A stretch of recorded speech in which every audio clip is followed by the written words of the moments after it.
and welcome to Victorian Antiquities and Design. You know, when you come into our store and you see the very beautiful things that we have in our showroom, you might find yourself asking the question, well, how did they get to look like that?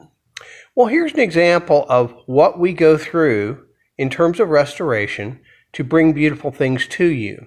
In this case, we're working on an antique harp. And as you can see, this is what the brasses look like on the harp. This is after we've soaked them overnight in a vinegar and water solution, heated. And it's pretty dirty. And as you can see, as part of the cleaning process, we start working our way down and working our way down to where we get to very beautiful, high-quality brasses. This is a really fun project that we're working on. We expect it's going to take several weeks to bring this harp back to life.